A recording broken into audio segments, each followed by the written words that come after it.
Hello, folks. It is Sunday evening, and this is not my normal seat. You see that I am not seated on my couch. I'm actually in my childhood bedroom. I've got my coonskin cap here from when I was 6 years old, from kindergarten.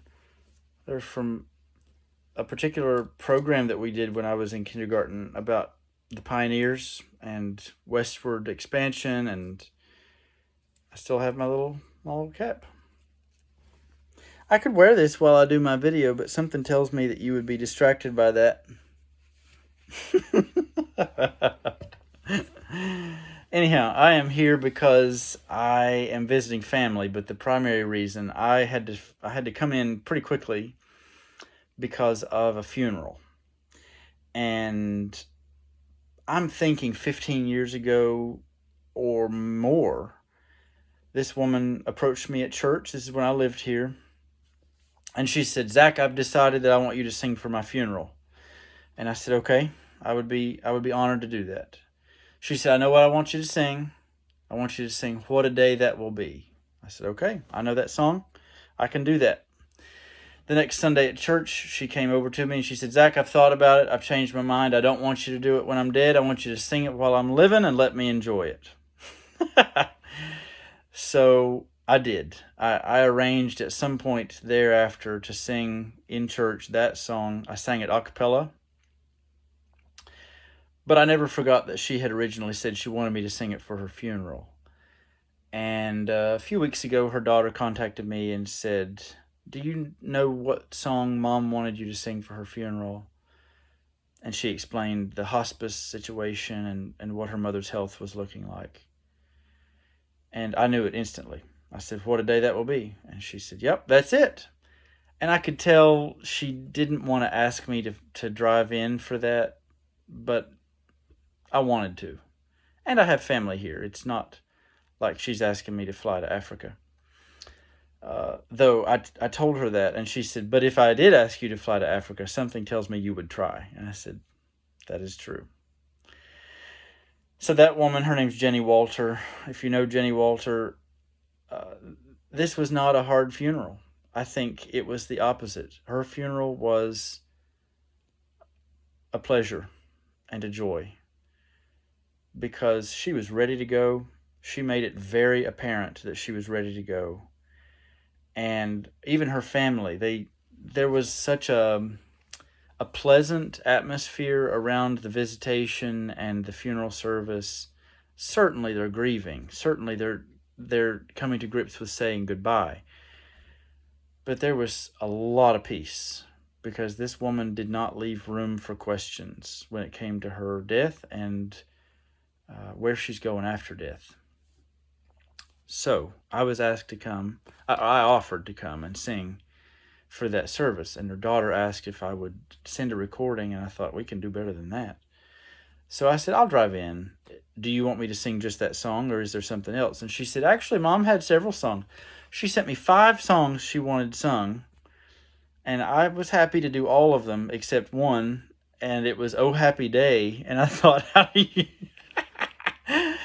you, as a one-man show, how do you make "Oh Happy Day" work unless you've got a big choir?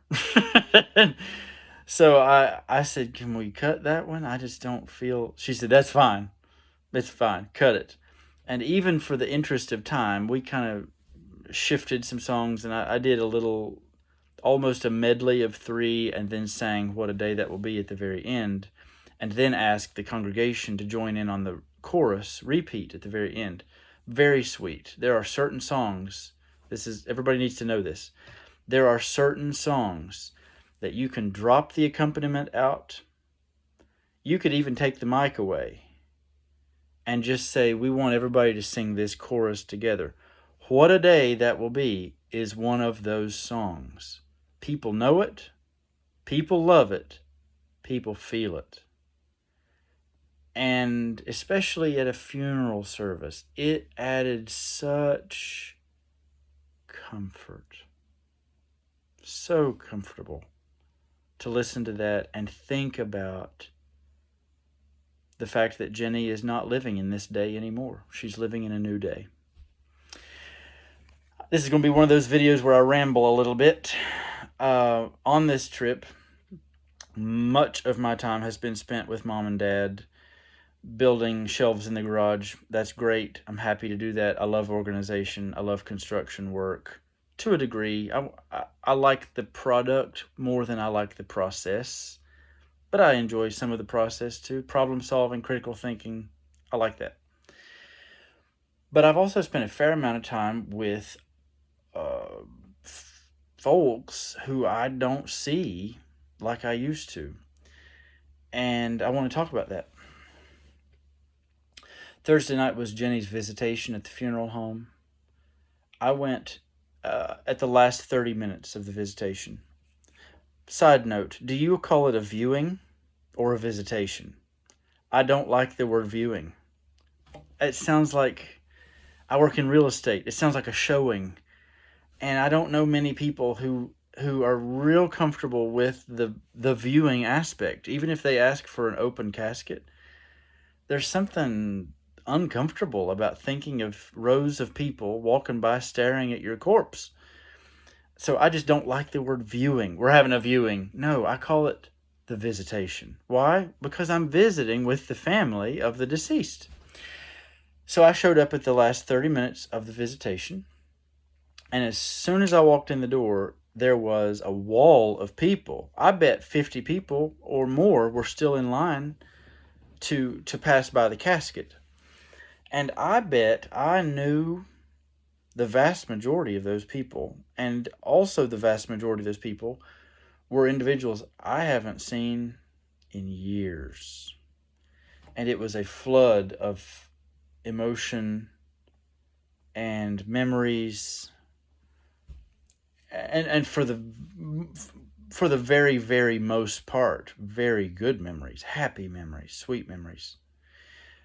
My former pastor came in just right behind me, and he was the officiant over the funeral the next day. And so seeing him and hearing his voice and seeing couples, and I'm not trying to be morbid here, but some individuals who I really thought may have died in the past 15 years, I just haven't seen them, haven't kept contact with them. And it was a flood of this emotion and memory. I really enjoyed that. I really enjoyed it, and I believe that that is a taste of heaven. I could choke up thinking about that. Imagine showing up to heaven, and first, let me be abundantly clear here that heaven is heaven because Jesus is there. Period. Heaven is not heaven because there's a golden street and alabaster walls and river of life. Those things are great. But heaven is heaven because Jesus is there. If you spend a lifetime rejecting Jesus and still expect to go to heaven, even if you could, it wouldn't be heaven for you. The reason it's heaven is because Jesus is there. I want to see face to face the one whom I have already known heart to heart. On top of that, though, we have these wonderful promises of seeing loved ones who have gone on before us. And when I get to visit a place, let me be clear, I have moved a number of times. I have been a part of several church families. But my home church, when I think of my home church, it's Unity Baptist Church in Ashland, Kentucky. And I come back and I see different faces. I know that a church has to change. Individuals move away, other individuals die, some individuals are still there. I understand that that church body is a living, moving, changing organism, and that's how it has to be.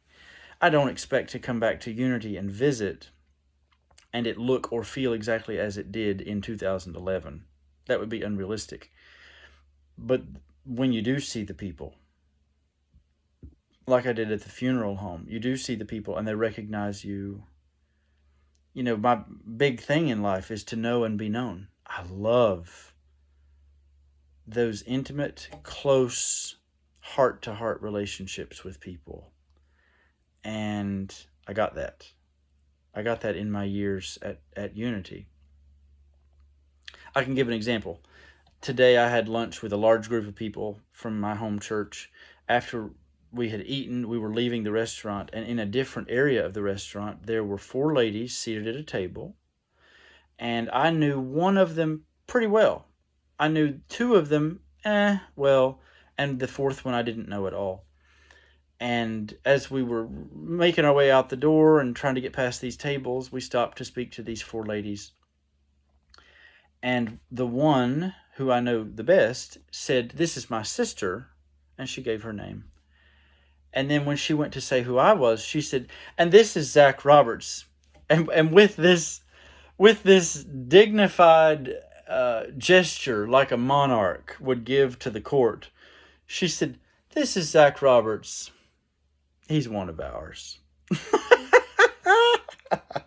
I loved that. To know and be known. Do you realize that home is far more a people than a place? I'm going to say that again. Home is far more a people than a place. And so when I see my people, whether it's in a church building or a funeral home or on the street or in a living room, that's home. That's the feeling of home. I'm going to give another story. On Friday, we had the funeral. I sang the medley. In case you're wondering, it was Blessed Assurance, going into When the Roll is Called Up Yonder, going into Victory in Jesus. These are all songs that Jenny requested. And then the pastor gave the funeral sermon, and after that, I sang What a Day That Will Be. Well, after the funeral was over and we make one last pass. Now I've not seen this in North Carolina, but this is very common here where I grew up. Everybody gets up and you walk past the casket again. When I've seen a funeral in North Carolina, everybody's seated and they bring the casket out first, and then the people follow the casket. I have to admit, I like that better, but that's neither here nor there. Anyhow, they asked us in the back of the room, row by row by row, to move past the casket one more time, and then we'll begin the funeral procession over to the cemetery. Well, I walked out. I'm standing on the sidewalk, a little awkward. I didn't quite know where to stand. I wasn't sure. Am I leaving? Am I going to the cemetery? What am I doing? I wasn't with anybody, so I wasn't waiting on anybody. And so as I'm standing there, a woman came out, and I'm intentionally leaving out names because I know some people don't want to be broadcast on social media. But a woman came out and she pointed to me like, "Get over here and give me a hug." And she was not crying when I hugged her. And when I released the embrace, great big tears. Now, bear in mind, Jenny Walter's funeral itself was not particularly sad. She was in her 80s. She was well prepared to go. She had lived a very full life. This was not a gut-busting kind of service where people are saying, "Why did she die so soon?" And I'm not taking anything away from the grief. I fully understand. But even her family say, "Gosh, we're just so thrilled for the time we had with her, and Mom was ready, and Mom loved the Lord." So as this woman stepped out and embraced me and we hugged, she's about my parents' age. She has a son who's about my age. And there's a crowd milling around, and she hugged me and she stepped back and she looked at me with great big tears and she said, "I just want you to know how thankful I am for the time that we had together." And instantly in my mind, I'm thinking, do you mean you and me, we had together? And then she added to it. She said, "For the time that we collectively had together." She said, it was so sweet. And she said, I feel so blessed that we had that season together. Now, I confess, I have chewed and chewed and chewed on what she said. And I think she means the early mid 2000s, Unity Baptist Church. It wasn't perfect. There were all kinds of things going on that time, the same as they are now. But the chemistry of people, the fellowship, the love we had for the Lord, the love we had for each other, was very, very sweet. And like I said a moment ago, a church does not stay the same. People die, people move away, people change churches. Some people leave church altogether. They don't attend anywhere anymore. And so that little microcosm that we had in 2005, 2006, it changed. We'll never get that back until heaven. Until heaven. And I've thought about that, and I got in the car, and that hit me. I cried hard. I cried really hard driving from the funeral home to the cemetery as I'm surrounded by these people who I used to see weekly. Every week, you would see those people sitting on those pews singing those songs. And I can tell you right now, I don't see them weekly. I don't sit on those pews weekly. And I don't have a church that sings those songs. And there is a healthy ache. And it's a thankful ache. It is an appreciative ache and a grateful ache that God blessed me as He did. It's probably for another video, but how I came to be at Unity Baptist when I was living in Wayne, West Virginia, and it's a 40-minute drive, and my parents did not attend that church. That's a different story, but it was God-driven. It was providence.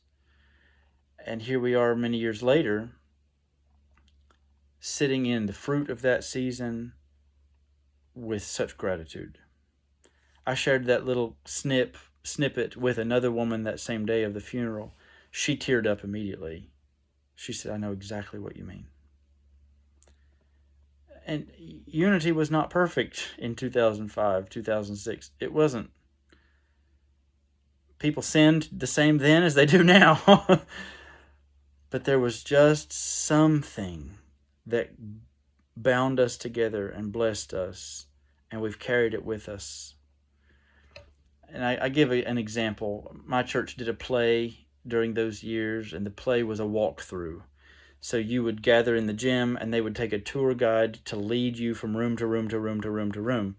And in each room, you would see a different scene of the play. Well, then the next group would come through, and they would see that scene, and they would see the next scene and the next scene. And how this worked, you have certain actors in that room doing the same scene over and over and over all night. We might have 5 groups come through. We might have 25 groups come through. And you would follow this character, and you would know the character because she always has an orange shirt on, that sort of thing. But these plays, we did them year after year after year. And just think about this.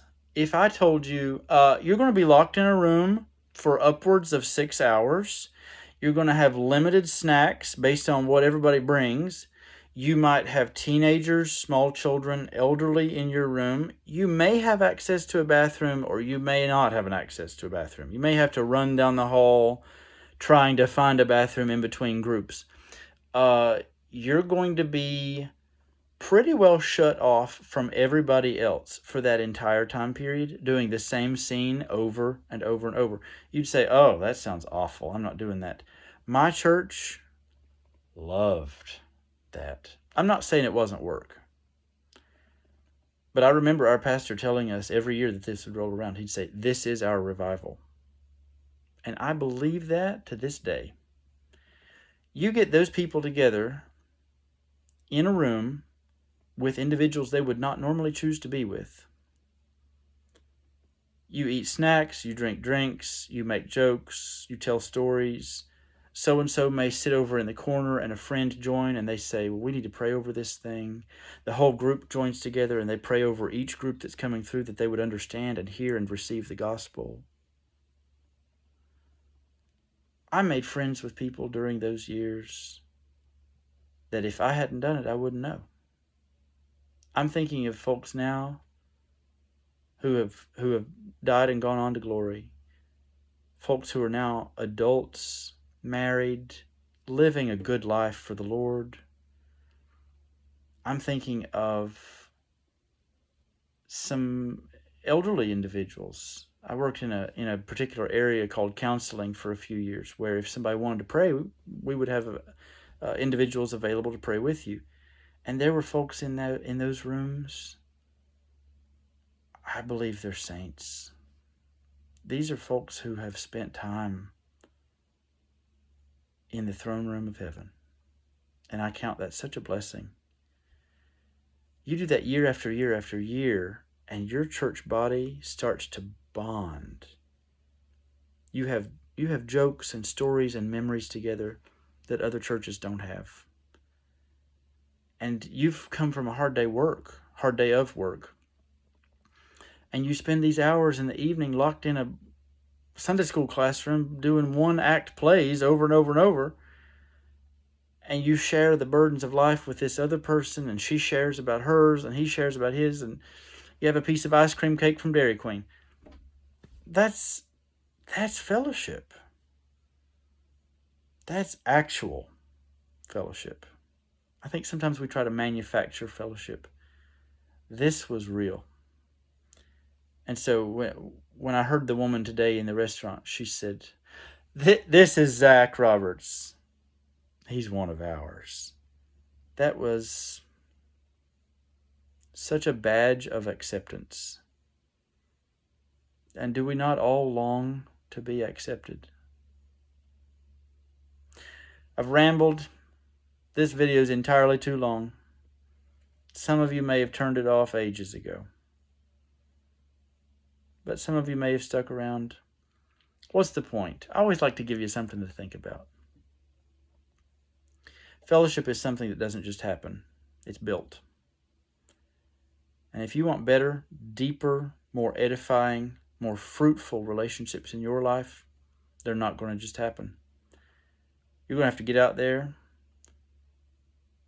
and get yourself into a situation where you and another person or group of persons are consistently in a space striving toward a common goal, and make that goal good.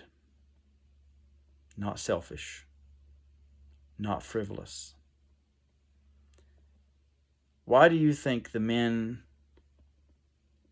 and women who served in such difficult circumstances of World War II come out of that, and they look at each other with respect and dignity, admiration and affection, because they serve together? You got to get into the trenches of life with each other. I feel very lifted up. My cup has been filled on this weekend, this trip. Even though it was a funeral, even though it was a cemetery, even though it was a death, my cup has been filled. Hope you have a good week. Lots of love. Talk to you soon.